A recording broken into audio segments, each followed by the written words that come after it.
التسبيح يا سيدي الكريم، ربما المشاهد الكريم أو المستمع يظن للوهلة الأولى هو قول سبحان الله فقط.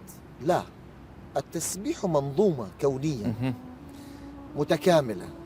وإذا أردنا أن نتحدث عن التسبيح وعن منظومته وأقسامه وأنواعه ودلالاته وألفاظه وأنواره، ربما يحتاج إلى حلقة كاملة لنعطي الموضوع حقه. نعم. الملائكة عندما اعترضوا، وكان لهذا الاعتراض استفهامي نعم. من باب الأدب مع الخالق العظيم، أتجعل فيها من يفسد فيها ويسفك الدماء؟ ما علاقة التسبيح بخلافة الأرض؟ نحن نسبح بحمدك ونقدس لك. التسبيح هو العمل بمراد الله على ما أراد.